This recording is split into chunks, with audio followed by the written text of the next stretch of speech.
मुक्ति उल्टी होती है। जब आप कर रहे होते हो एब्स तो उस वक्त तो लगता है ज़िंदगी ख़राब है, आधा घंटा आप आधा घंटा करो, आधे घंटे में लगता है जान निकल गई, क्या हो गया मेरे साथ। लेकिन सुबह थोड़ा बेहतर लगे। रात में आप करो ये 1-2 घंटे के लिए, ऐसा लगेगा ज़िंदगी इससे बुरा कुछ हो नहीं सकता था मेरे साथ जो अभी हुआ है। लेकिन सुबह बेहतर लगता है। पिज़्ज़ा उस वक्त अच्छा लगता है और सुबह पता चलता है कि ये क्या है, ये क्या है। ये भी किसी ने बोला, उनका ये क्या है, इसमें ऐसे निशान था बहुत बड़ा स्माइल का। बोला स्माइल पे मत जाना, रात की स्माइल से सुबह की पाइल्स तक है ये। अभी की स्माइल है, सुबह कुछ और है। भोग का मतलब ही है मज़ा आ गया, मुक्ति का मतलब ही है जान निकल गई।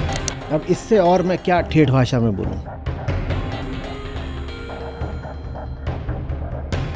आचार्य जी, क्वेश्चन मेरा ये था, मुक्ति के विषय का चुनाव करना और भोग की विषय का चुनाव करना, उसमें मतलब आसान काम नहीं होता है, हमेशा भोग की तरफ ही भाग जाता है दिमाग, भोग की तरफ ही।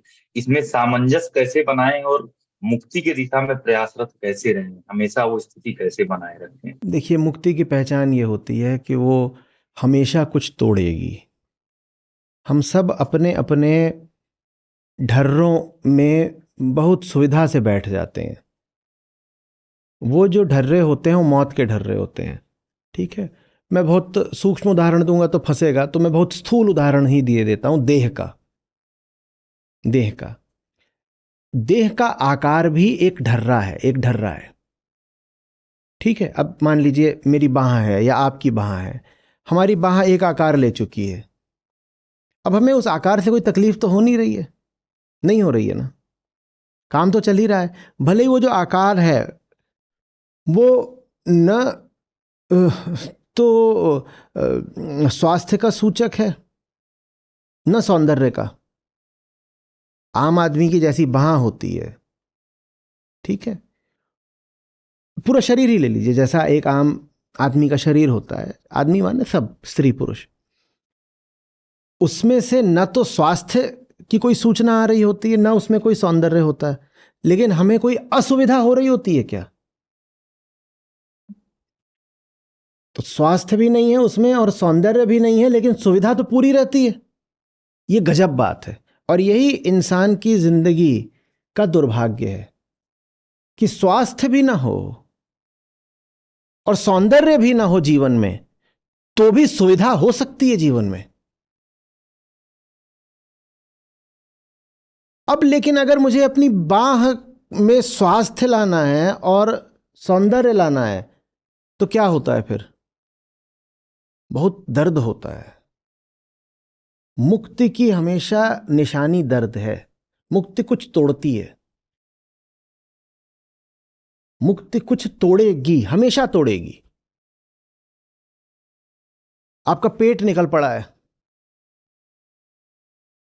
और निकला हुआ पेट स्वास्थ्य की दृष्टि से खतरे की बहुत बड़ी घंटी होता है।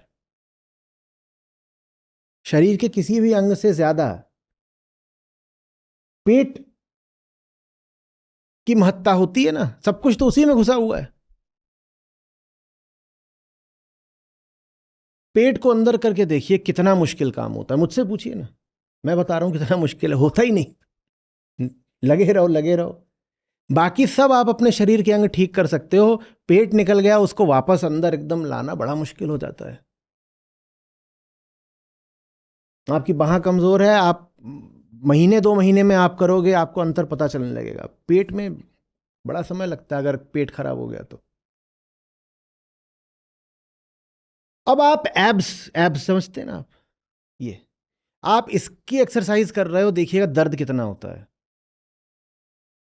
छाती का व्यायाम कर लो, कंधे का कर लो, हाथ पांव का कर लो, वो फिर भी झेल लोगे। और पेट का जब कराया जाता है ना तो कराह ही कराह निकलती, जान चली जाती है पेट का करने में। और उसी पेट में आप पिज्जा डालो तो क्या होता है? हाँ। मजा आ गया। मरने वाले हैं लेकिन 100 चीज खराब है पेट में, लेकिन फिर भी पिज्जा डालो तो मजा तो आ ही जाता है, आ जाता है ना। न स्वास्थ्य है उसमें, न सौंदर्य है, लेकिन सुविधा पूरी है। न स्वास्थ्य न सौंदर्य, लेकिन सुविधा है, स्वाद है और एक सतही सुकून है। और वही पेट ठीक करने पे आओ तो कितना कष्ट झेलना पड़ता है। ये मुक्ति और भोग की निशानी है। पिज्जा में भोग है, एब्स में मुक्ति है। स्थूल उदाहरण ले रहा हूं। कोई बोले कि ये देखो, ये पेट की चर्बी से मुक्ति समझा रहे थे, तो और किससे समझाऊं? जिस चीज से समझाई जा सकती उसी से समझाऊंगा। बात समझ रहे हो? मुक्ति का अर्थ ही होता है किसी चीज का टूटना। वो बुरी लगेगी ही लगेगी।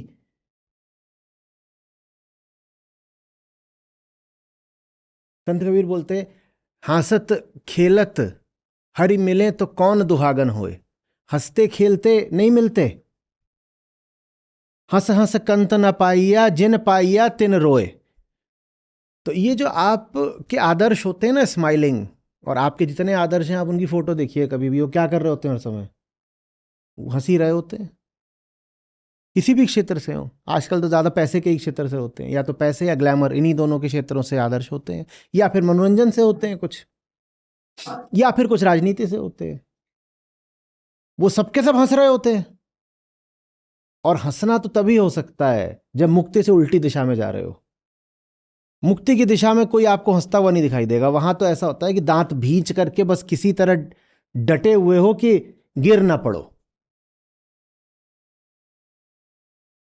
मजा तो नहीं आ रहा होता मुक्ति की दिशा में। और भोग में तो पिज्जा तो मजा ही मजा आ रहा है। पेट भले ही उससे आधा इंच और बढ़ जाएगा सुबह, लेकिन मजा तो आ गया। रात तो गुलजार हो गई। सुबह जो होगा देखा जाएगा, क्या करना है। मुक्ति उल्टी होती है। जब आप कर रहे होते हो एब्स,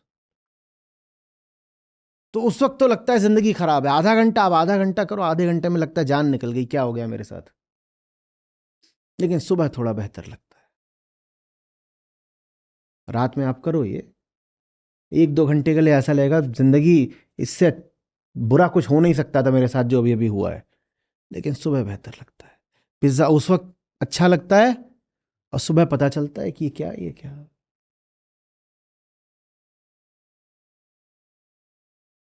ये भी किसी ने बोला, मैंने कहा ये क्या है, इसमें ऐसे निशान था बहुत बड़ा स्माइल का।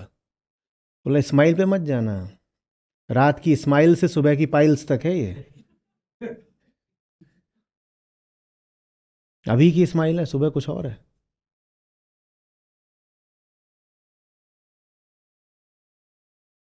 समझ में आ रहा है? भोग का मतलब ही है मजा आ गया। मुक्ति का मतलब ही है जान निकल गई। अब इससे और मैं क्या ठेठ भाषा में बोलूं।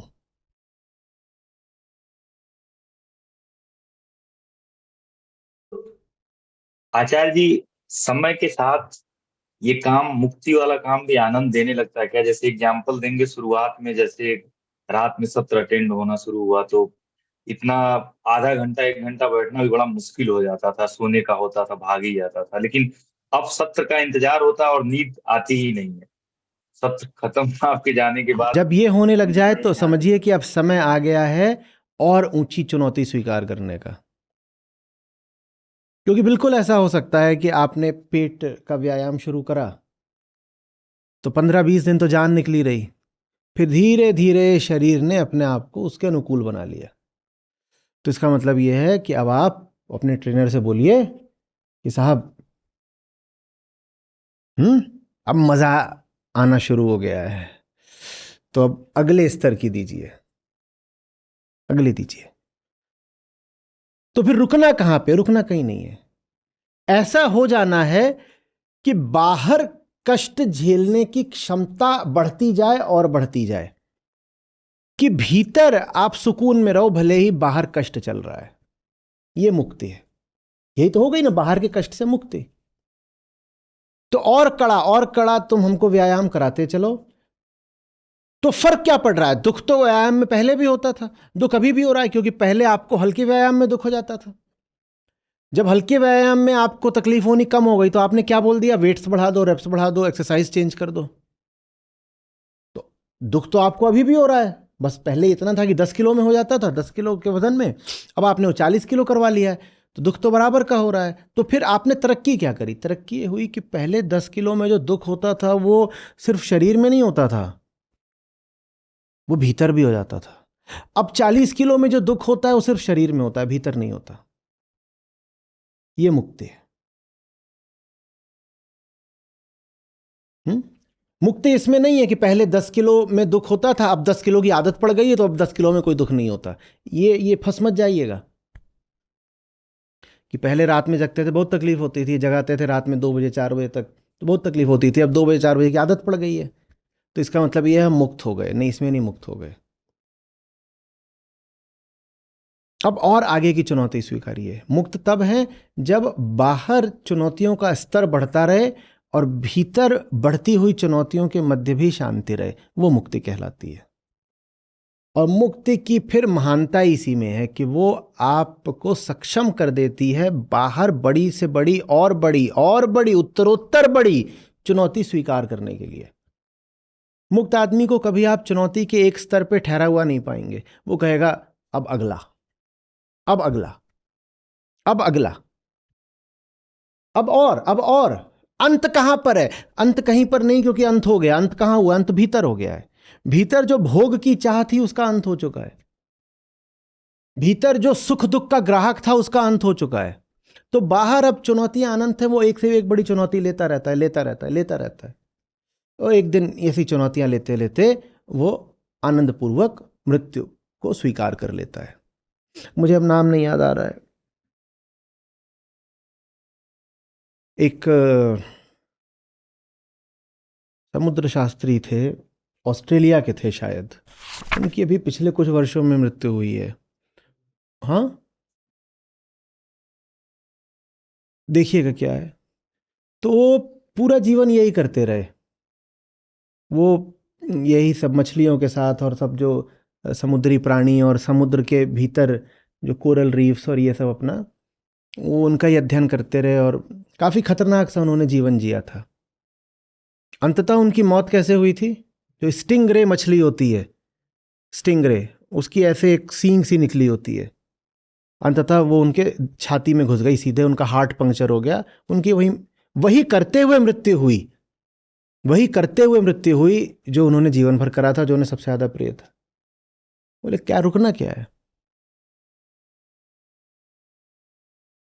मैं छोटा था तो मेरे पिताजी मुझे ला के देते थे, उसमें एक विश्व प्रसिद्ध पुस्तक महल दिल्ली है, उनकी श्रृंखला होती थी, पता नहीं अब आती है कि नहीं। तो वर्ल्ड फेमस, विश्व प्रसिद्ध ऐसे करके श्रृंखला आती थी जिसमें कम से कम 50-60 अलग अलग किताबें थी और ज़्यादा रही होंगी।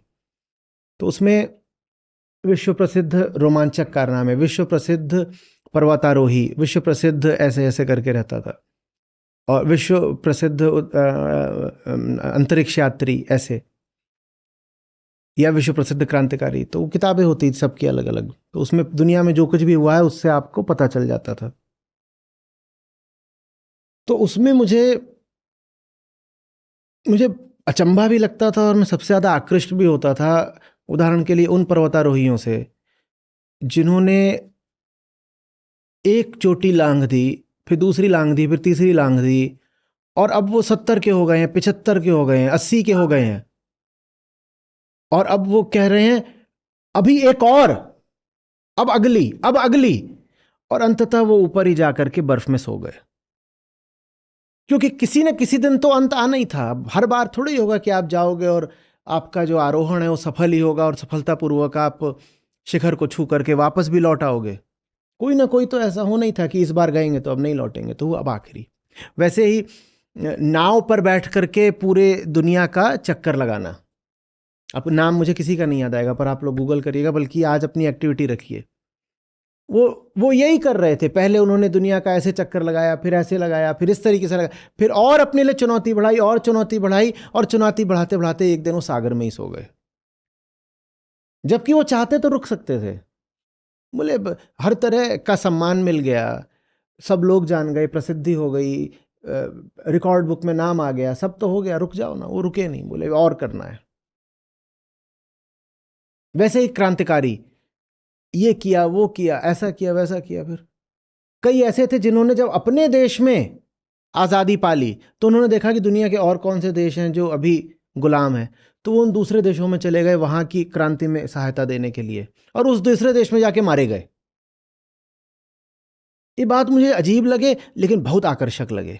मैंने कहा जिंदगी ऐसी भी हो सकती है। और मैं बच्चा था, तब बहुत छोटा था, चौथी पांचवी छठी सातवीं वो समय था जब मैं ये सब पढ़ रहा था। ये जिंदगी ऐसी भी हो सकती है। ये आदमी रुकता ही नहीं, आदमी नहीं, उसमें महिलाएं भी थी, भारतीय कम थी।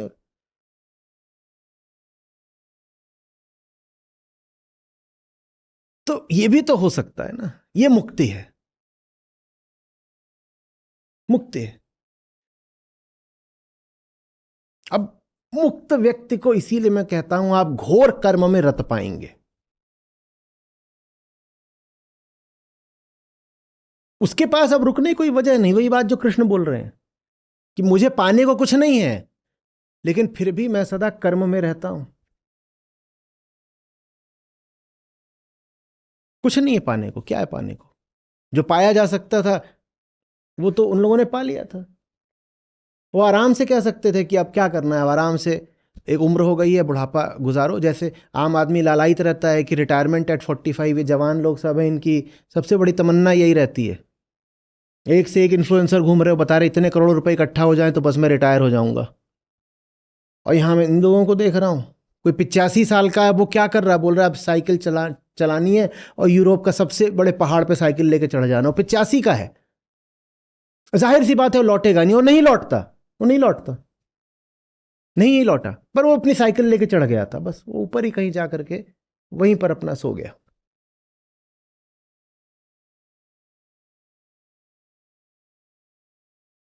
समझ में आ रही है बात? मरने का इससे अच्छा तरीका क्या हो सकता है?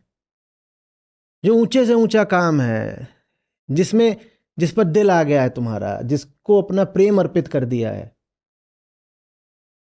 वही करते हुए ठीक उसी के बीचों बीच बस समाधि। मौत थोड़ी है वो। हम्म, यही तो निष्कामता है। किसी उद्देश्य के लिए काम कर रहे होते तो काम रुक जाता। यहां कोई उद्देश्य ही नहीं, एकदम निरुद्देश्य कर्म है, बस करना है इसलिए कर रहे हैं। अंत तक करेंगे और बढ़ाते ही जाएंगे, जितना आज कर रहे हैं उससे थोड़ी ज्यादा ही करेंगे आगे, और करेंगे। ये मुक्ति है। पिज्जा कितना खा लोगे? रुकना पड़ेगा। कृष्ण लेकिन कभी नहीं रुकते। ये भोग और मुक्ति में अंतर होता है।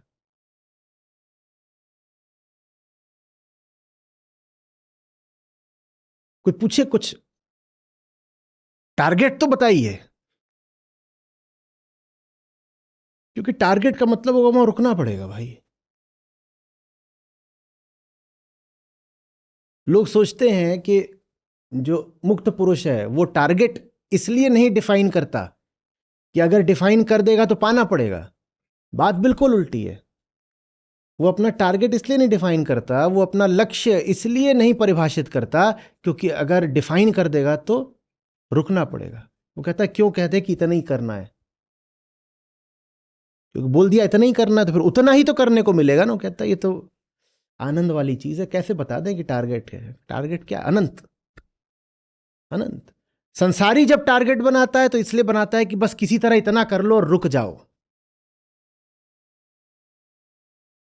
और प्रेमी जब टारगेट नहीं बनाता, जब अपना लक्ष्य सीमाबद्ध नहीं करता, तो उसकी वजह यह होती है, कहता है अगर सीमा बना दी तो उसके बाद करने को नहीं मिलेगा, तो कोई सीमा नहीं है, हमें तो अनंत करना है।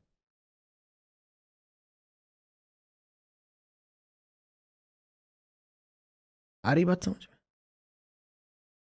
टारगेट तो घटिया चीज होती है। टारगेट तो नालायकों के लिए होती है, जिनके दिल में न प्राण हो न प्रेम हो। उनको देना पड़ता है कि इतना कर ले बस तू किसी तरीके से। जिनके पास प्रेम होता है उनको टारगेट दो तो अपमान मानेंगे। तो कहेंगे तुमने हमें रोक दिया, तुमने हमें हमारी औकात बताई है, ये कि ये संख्या हमारी औकात है।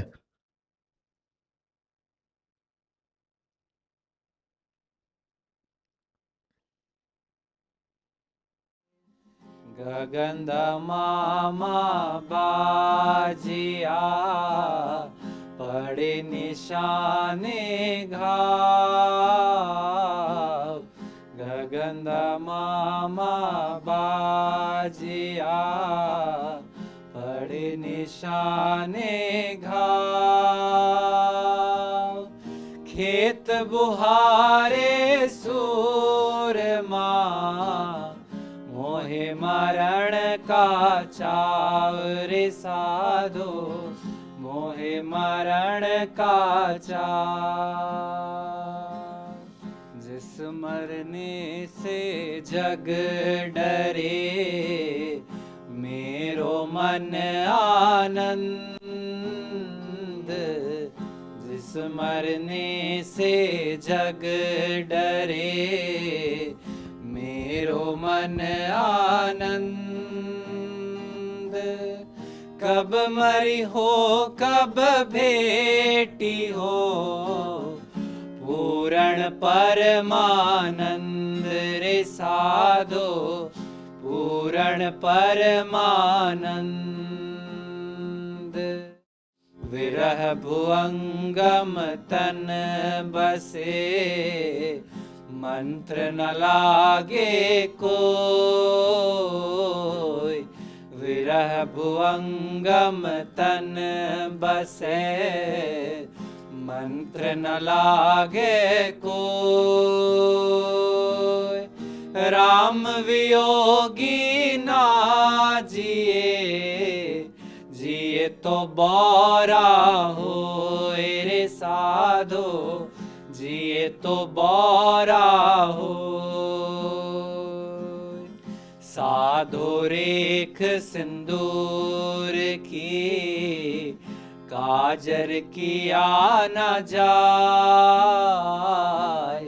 साधो रेख सिंदूर की काजर किया न जाए।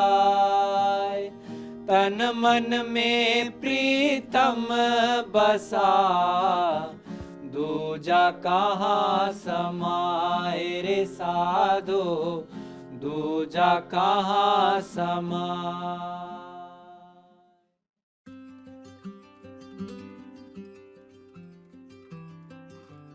मैं 3 सालों से सुन रही हूँ वैसे, लेकिन लाइव सत्रों से 1.5 साल से जुड़ी हुई हूँ।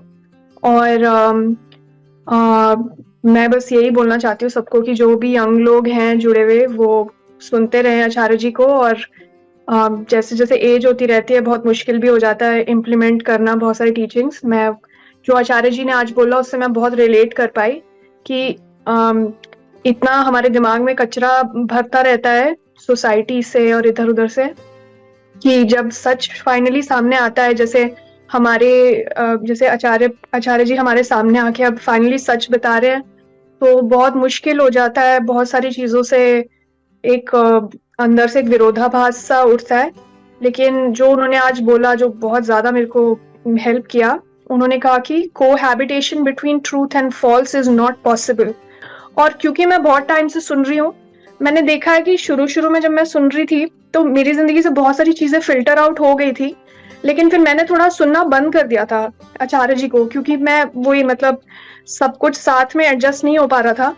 और मैंने देखा कि बहुत सारा कचरा मेरी जिंदगी में वापस आ गया और अब मैं दोबारा से उसको एलिमिनेट कर रही हूँ। तो ये कांस्टेंट, इसीलिए मैं सबको ये बोलना चाहती हूँ कि जो लोग नए जुड़े हैं वो लगातार सुनते रहें, क्योंकि हम लोग भूल जाते हैं जो भी हम सीखते हैं आचार्य जी से। तो यही मेरी लर्निंग थी। Thank you.